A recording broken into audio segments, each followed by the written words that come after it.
వనస్పతి media ప్రేక్షక మహాశయులకందరికీ నా వందనములు. ఇటీవల కాలంలో చాలా వరకు మన ఆరోగ్య పరిస్థితులు సరిపోకుండా ఏదేదో రోగాలు వచ్చి సమస్యలతో ప్రతి ఒక్కరూ బాధపడుతూ వస్తున్నారు. దీనికి ముఖ్య కారణాలు ఏమంటే మనం తినే ఆహార పదార్థాలు నియమాలు బాగలేకుండా, మనం ఆచరించే విచారాలు సరి లేకుండా ఈ సమస్యలతో మనం బాధపడుతూ ఉంటాము. అలాంటి సమస్యలకు ఈరోజు నేను ఒక రెమెడీ చెప్తాను. దేనికి అంటే ఉబ్బసము, ఆయాసము మరియు ఊపిరితిత్తుల్లో నెమ్ము.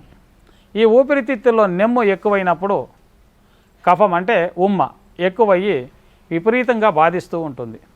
అలాంటి వారికి నేను ఈరోజు ఒక రెమెడీ చెప్తాను. మీకు మీరుగా చేసుకోండి. అలా కాని పక్షాన అంటే స్టేజ్ దాటి ఎక్కువ ఉండే వాళ్ళకి మా దగ్గర మందులు దొరుకుతాయి. అలాంటి వారికి మేము మందులు ఇస్తాము. దానికి ముందుగా మీకు మీరుగా చేసుకొని ఆ ఒక్క సమస్య నుంచి దూరం కావాలి. ఎందుకంటే మీకు ఏదైనా చిన్న సమస్య వస్తేనే పరిగెత్తి హాస్పిటల్కి వెళ్తారు. వాళ్ళు ఏదో ఒక ట్యాబ్లెట్ ఇస్తారు, ఏదో మందులు రాయిస్తారు, ఇంజక్షన్ ఏదో ఒకటి చేస్తారు. వాళ్ళ కర్తవ్యం అది, వాళ్ళు చేస్తారు. కానీ దాని నుంచి పరిపూర్ణంగా నయమవుతుందని మీరు అనుకుంటున్నారా? కాదు. ఖాళీ ఉపశమనం అంతే. ఆ రోజుకి ఆ రోజు క్లియర్ అయిందా, మళ్ళీ మరుసటి రోజు పరిగెత్తాలి హాస్పిటల్కి.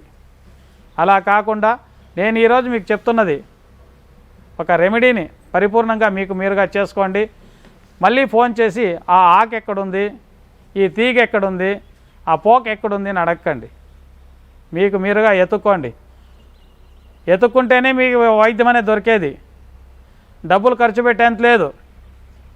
ఫ్రీగా ఉచితంగా వైద్యం చెప్తుంటాను. దాన్ని చేసుకునే కాడ కాకపోతే మీలాంటి సోంబేర్లు ప్రపంచంలో ఎవరు ఉండరు. ఆ సోంబేరితనాన్ని వదిలేసి మీకు మీరుగా చేసుకోండి. మొట్టమొదటిగా మనకు కావాల్సింది అడ్డసరపాకు. స్క్రీన్ పైన చూపిస్తాను. అడ్డసరపాకు. రెండోది నేల ఉసిరిక. మూడోది యష్టి మధు, దాన్ని జ్యేష్ఠ మధు అని కూడా పిలుస్తారు.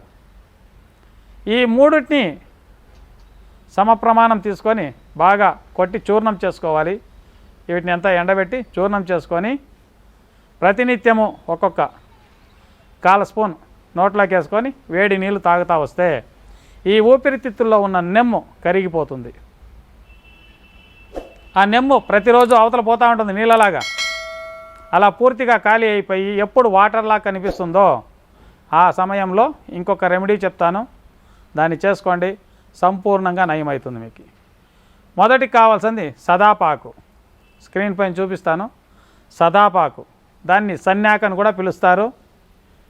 దాని తర్వాత మనకు కావాల్సింది దాని సమప్రమాణం అంటే ఆ ఆకు ఎంత ఉందో, ఒక పిడికిడి తీసుకున్నారనుకోండి, ఆకు తూకం ఎంత ఉందో అంత ప్రమాణము మిరియాలు, సమప్రమాణము తెల్ల ఎల్లుల్లిపాయలు. ఈ 3 తీసుకొని మిక్సీకి వేసుకొని పేస్ట్ లాగా చేసుకోండి. బాగా నూరి పేస్ట్ లాగా అయిపోవాలి, పూర్తిగా పౌడర్ అయిపోవాలి. మిరియాల కన్నా మిరియాల పౌడర్ వేసుకోవడమే చాలా ముఖ్యము. ఇవి అంతా మొత్తంగా పేస్ట్ లాగా చేసుకొని ఒక బఠానీ గింజ ప్రమాణం మాత్రలు చేసుకొని ఎండబెట్టుకొని ఇంట్లో పెట్టుకోండి. ఈ ఒక్క మాత్రలను ప్రతిరోజు తెల్లవారి ఒకటి, సాయంత్రం ఒకటి తీసుకుంటూ వచ్చారంటే ఆ ఒక్క ఉమ్మ అంటే ఊపిరితిత్తుల్లో నెమ్మ సంపూర్ణంగా మీకు క్లియర్ అయిపోతుంది.